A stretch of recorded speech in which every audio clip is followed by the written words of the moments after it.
नमस्कार दोस्तों, आप देख रहे हैं राष्ट्र विहार न्यूज। और मैं आज आपको एक ऐसे दिव्य पर्वत के बारे में जानकारी आपको देने जा रहा हूं, जो आप सुनकर चौंक जाएंगे। आपको दिखाने का भी कोशिश करेंगे। वो दिव्य पर्वत वर्षों से, हजारों वर्ष, उसकी एक बहुत बड़ी कहानी है, उसके पीछे एक इतिहास भी है। लेकिन इसके पहले मैं आपको यहाँ का एक प्रसिद्ध गिद्धेश्वर मंदिर के बारे उसकी तस्वीर हम दिखाने जा रहा हूँ कि इस जो दिव्य पर्वत है, इसके बगल में एक तीर्थ स्थान जो प्रसिद्ध गिद्धेश्वर मंदिर है। ये एक शिव जी का मंदिर है जो बहुत ही पुराना है। और यह जो गिद्धेश्वर पहाड़ से सटा हुआ ये मंदिर है, जिस मंदिर की चर्चा काफी होती है और देश भर में इसकी चर्चा है। और ये बहुत ही पुराना मंदिर है। हम एक बार आपको कैमरा मूव कर दिखाएंगे कि मंदिर का दृश्य आप देख लेंगे। ये यही है गिद्धेश्वर मंदिर, और जहाँ काफी भीड़ लगती है प्रत्येक सोमवार और पूर्णिमा के दिन और अन्य त्योहारों में। यहाँ काफी भीड़ लगती है। ये गिद्धेश्वर मंदिर है। और जो हम जटायु पर्वत की चर्चा कर रहे थे, ये यही जटायु पर्वत है, जहाँ रावण के साथ, जो धुंधला थोड़ा दिखा रहा है इसलिए कि ये पेड़ के हम इस पार हैं। तो ये जटायु पर्वत जो है, जहाँ पे रावण के साथ गिद्धों का राजा जटायु सीता हरण कर जब ले जा रहा था रावण, तो यहीं से उन्होंने लड़ाई प्रारंभ की और उसी के नाम पर ये जटायु पर्वत रखा गया। और यही गिद्ध के नाम पर ये जो गिद्धेश्वर मंदिर है, ये मंदिर का नामकरण किया गया।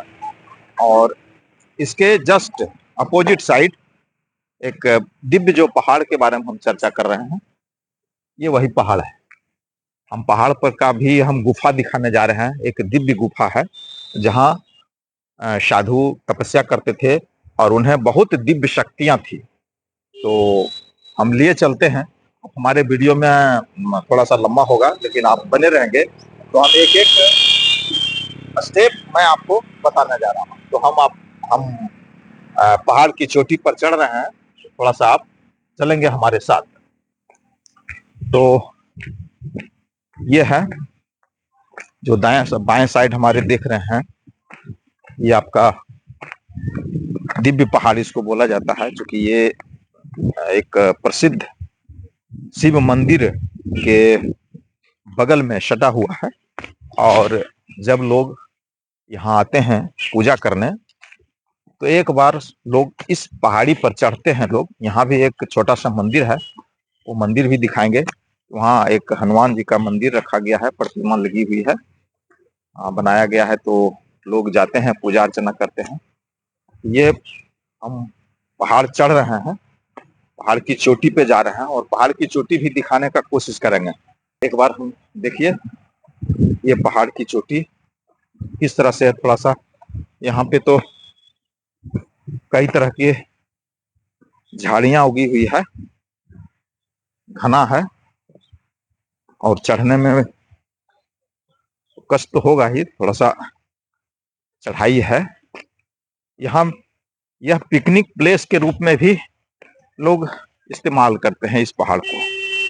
जब इस महीने में, जनवरी फरवरी के महीने में, लोग बहुत सारे लोग आते हैं पिकनिक मनाने के लिए। ये और हम आधे दूर तक चढ़ चुके हैं और अब देख लीजिए बहुत ही कठिनाई से हम चढ़ रहे हैं। तो ये हम झाड़ी हटा हटा करके इस चोटी पे हम चढ़ रहे हैं। चढ़ने में तो जानते हैं कि थोड़ा श्वास फूलता है और वो भी पहाड़ पर काफी ऊंचा है,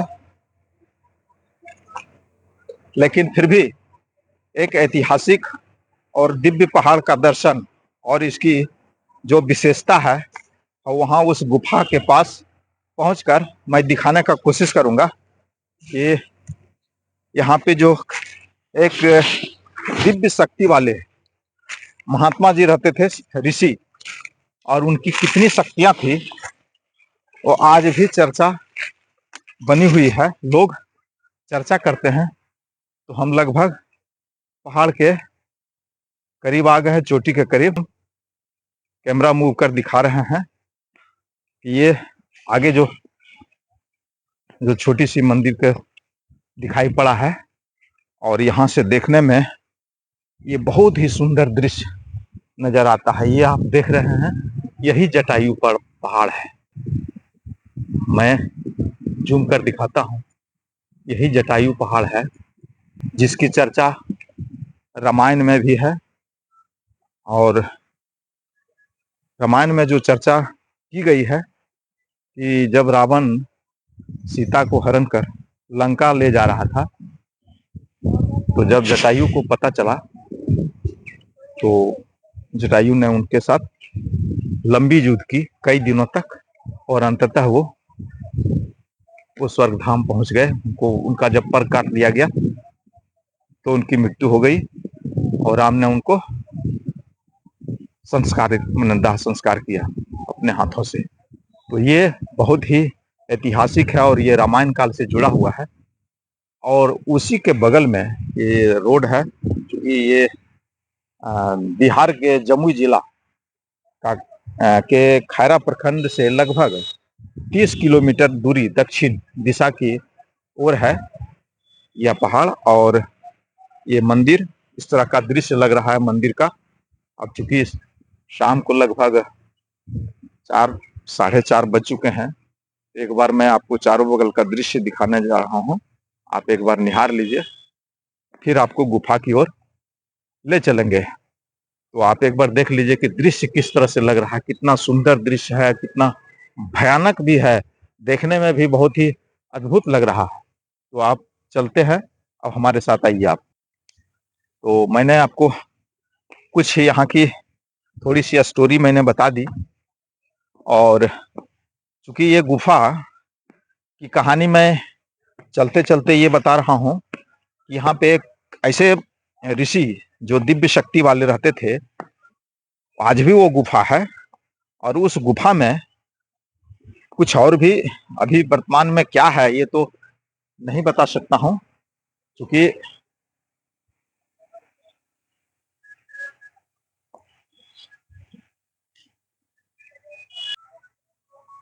तो हम अब करीब लगभग गुफा के पास आ चुके हैं, यानी पर्वत की चोटी पर आ चुके हैं।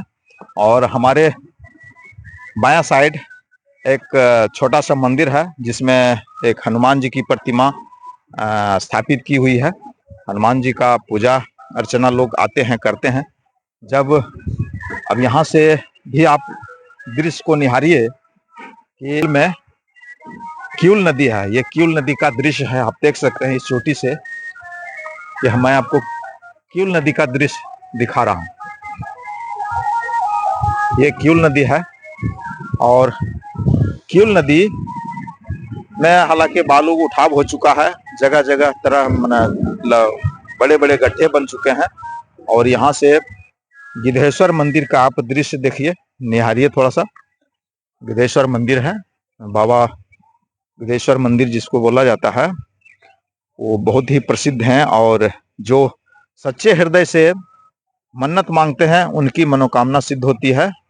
और जब आप लोग को लगे कि एक बार इनका दर्शन करें, चूंकि ये ज्योतिर्लिंग के रूप में स्थापित है और इनकी बहुत ही मान्यता है गिद्धेश्वर शिवलिंग का।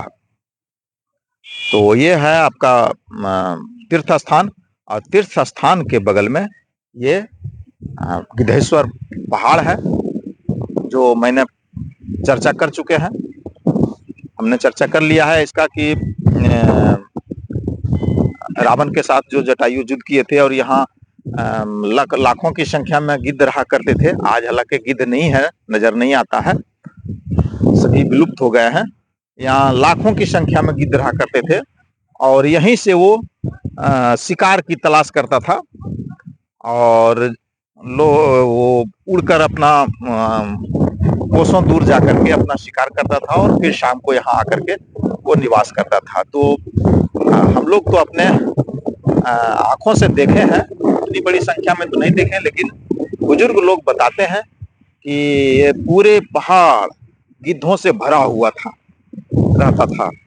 और इसी के बीच में किंवदंती के अनुसार कहा जाता है कि जटायु, जो गिद्धों का राजा जटायु, वह यही निवास करते थे। तो ये हुआ गिद्धेश्वर पहाड़ का वर्णन। और ये दिव्य गुफा जहाँ एक छोटा सा मंदिर स्थापित है, मैं चोटी पर आ चुका हूँ और ये दिखाने का कोशिश कर रहा हूँ कि भाई ये त्रिशूल है और एक छोटा सा हनुमान जी बैठे हुए हैं, उनकी प्रतिमा है, देख लीजिए, यही है हनुमान जी। और चूंकि ये तो बहुत दिन ज्यादा नहीं हुआ है ये इस मंदिर का, चूंकि ये जीर्ण शीर्ण अवस्था में है, टूट चुका है, इसका रिपेयरिंग नहीं हुआ है, ये हाल के दिनों में बनाया गया है। लेकिन ये पर्वत, जो दिव्य पर्वत इसलिए बोला जाता है कि ये दिव्य शक्ति वाले यहाँ एक ऋषि रहते थे जिनको मौनी बाबा के नाम से जाना जाता था। अब आइए हम आपको ले चलते हैं गुफा की तरफ। तो मैंने चोटी पर चढ़कर मैंने आपको कुछ इसके इस पहाड़ की विशेषता बताया। मैंने गिद्धेश्वर जो पर्वत है, चोटी है, उसके बारे में भी मैंने उसकी विशेषता बताई। फिर यहाँ जो गिद्धेश्वर मंदिर स्थापित है, जो तीर्थ स्थान है, इसके बारे में भी मैंने छोटी सी स्टोरी मैंने आपको सुनाया। और ये दिव्य पहाड़ के बारे में, ये जो दिव्य पहाड़ है, इसके बारे में भी आपको थोड़ी सी कहानी में। तो हम आपको गुफा दिखाने जा रहा हूँ और आप दृश्य को निहार लें। उधर देखिए मेन रोड है, जो लोग जिला मुख्यालय से आते हैं अपने गंतव्य स्थान की ओर। तो ये यही गुफा है। मैं गुफा की तरफ थोड़ा सा नीचे हो रहा हूँ। ये यही दिव्य गुफा है। देखिए ये कितना भयानक है और ये बड़े बड़े चट्टान से ये गुफा बना हुआ है। इसमें जब महात्मा लोग आखिर अंदर में कितना गहराई है, कहता है कि ये गुफा काफी लंबा है और काफी गहराई तक है। अब पता नहीं ये गुफा कहाँ जाकर के मिला है। ये तो जो महात्मा लोग ही जानते होंगे, या जो गए होंगे, जो गुफा में रहते होंगे, वही लोग जानते होंगे, क्योंकि हम लोग की जानकारी नहीं है। लेकिन इसको सुरक्षा के दृष्टिकोण से गुफा को कुछ अंदर के बाद, मतलब यहाँ से कुछ दूरी दीवार दे करके उसको बंद कर दिया गया। इसलिए बंद कर दिया गया कि यहाँ पशु भी रहता था और चूंकि भीड़ भाड़ देखते हुए जब गिद्धेश्वर मंदिर पूजा अर्चना करने के लिए लोग आते थे और आते हैं, तो यहाँ इस चोटी पर भी आते हैं, दिव्य पहाड़ को देखने के लिए भी आते हैं, तो वह जानवर किसी को हमला न कर दे, इस ख्याल से उसका जब निवास स्थान हो जाएगा तो फिर यही बस जाएगा। तो आज मैं जो ये गुफा है, इस गुफा की आप देख सकते हैं, अंदर में मैं थोड़ा सा जा रहा हूँ। ये यही दीवार है, ये दीवार, इसको देकर इसको बंद कर दिया गया। और इसी गुफा के अंदर ये दिव्य ऋषि, जो दिव्य शक्तियां जिन्हें थी, वो इसी गुफा के अंदर रहते थे। और कथाओं के अनुसार जो लोग, स्थानीय लोग बताते हैं, जो बुजुर्ग लोग कहते हैं कि उन्हें ऐसी दिव्य शक्तियां थी कि एक बार उन्होंने गिद्धेश्वर मंदिर में यज्ञ किया था और किसी ने उसे कहा था कि बाबा बहुत सारे सामान जग में घट माने वो समाप्त होने जा रहा है और घी भी नहीं है। तो बाबा ने कहा कि अरे तुम लोग चिंता मत करो, जग प्रारंभ करो, जग में किसी भी चीज की कमी नहीं होगी। तो बताया जाता है कि जब घी की जरूरत पड़ी, कि घी नहीं है, तो उन्होंने ये अपने कमंडल से घी को उड़ेलना शुरू किया। बोला कि बड़ा कंटर ले आओ। बोला कि बड़ा कंटर क्या होगा, ये तो छोटा सा कमंडल से जब घी निकलेगा तो मुश्किल से 2 किलो 3 किलो 2.5 किलो ज्यादा ज्यादा तो निकलेगा, इससे ज्यादा क्या होगा। बोला तुम ले आओ। तो अब जब वो कमंडल से घी को जब वो डालने लगा तो लगातार कई दिनों तक घी जो है समाप्त ही नहीं हो रहा था। इस तरह की कहानी भी प्रचलित है। तो अब लोग का चूंकि वो उस दिव्य शक्ति वाले साधु को जब लोगों ने देखता था तो लगता था कि एक साक्षात शिव का स्वरूप है। चूंकि शिव मंदिर बगल में है और शिव मंदिर के बगल में है ये दिव्य गुफा है, और इसी दिव्य गुफा में वो अकेले निवास करते थे। और आज की बात नहीं है, वो सैकड़ों वर्ष के पूर्व की बात है। और उस समय भयानक भयानक जानवर इस जंगल में निवास करता था, और उन जानवरों के बीच वो साधु यहाँ निवास करते थे। तो जब तक उनमें दिव्य शक्तियां नहीं थी और जब उनमें ऐसी ईश्वर से जुड़ाव उनका नहीं था, तो आखिर इतने भयानक जानवरों के बीच वो रहते कैसे थे। यही एक लोगों का विश्वास करने योग्य बातें लोगों को समझ में आ रही थी। और कई लोगों को उन्होंने जीवन दान भी दिया। कई तरह के कष्ट को उन्होंने एक जुबान से, बात से उनको कष्ट को मिटा दिया। तो ऐसे दिव्य ऋषियों का यहाँ पे निवास होना और ऋषि के बगल में मंदिर, एक शिवलिंग, शिव मंदिर होना और रामायण काल से जुड़ा हुआ एक पर्वत होना, और बगल में क्यूल नदी, गंगा नदी है, गंगा का एक छोटी बहन है, बहन के रूप में माना जाता है। तो ऐसी ऐसी दिव्य शक्तियां वाली और प्रचलित और धार्मिक, पौराणिक और कई मान्यताओं को समेटे हुए यह स्थान है विधेश्वर स्थान, जो जमुई जिला के, बिहार प्रांत के जमुई जिला के खैरा प्रखंड अंतर्गत, और यह लगभग जमुई मुख्यालय से 20-25 किलोमीटर की दूरी पर दक्षिण दिशा में है, जो अवस्थित है। बहुत ही दर्शनीय है। आप लोग अगर मौका मिले, समय निकाल कर आइए और यहाँ का नज़ारा देखिए, दर्शन कीजिए। चूंकि और यहाँ जो दिल से अगर आप मन्नत मांगेंगे तो आपकी मन्नत भी पूरी होगी। तो एक बार हम आपको कैमरा मूव कर एक बार फिर आपको एक दृश्य दिखाकर मैं आपसे इजाजत चाहूंगा। तो एक दौड़ा लीजिए। ये हो गया आपका मंदिर, और ये क्यूल नदी का दृश्य है। क्यूल नदी के उस पार कुछ गांव नजर आ रहे हैं, और ये तो दिव्य पर्वत पर एक जो छोटी सी मंदिर है वो है। और नए जो दिख रहा है भवन, ये वन विभाग ने अपना प्रोजेक्ट के तहत एक कार्यालय का निर्माण कराया है हाल ही में, और ये पहाड़ है। तो ये आपको कहानी यहाँ की कैसी लगी आप कमेंट में जरूर बताएंगे, और आप कहाँ से कमेंट कर रहे हैं वो आप जरूर लिखिएगा। इसके बाद और भी कई दिव्य स्थान और ऐतिहासिक स्थानों का हम आपको दिखाने का कोशिश करेंगे। चूंकि जमुई जिला ऐतिहासिक, धार्मिक मान्यताओं से भरा हुआ खजाना है। अब ये कोई रामायण से जुड़ा हुआ है, कोई महाभारत से जुड़ा हुआ, या अन्य भी कई धार्मिक मान्यताओं से जुड़ा हुआ है, जिसके बारे में हम आपको दिखाने का कोशिश करेंगे। कैसी लगी ये स्टोरी और ये दृश्य जो मैंने आपको दिखाने का कोशिश किया हूँ, तो आप ज़रूर कमेंट कर हमें बताएंगे।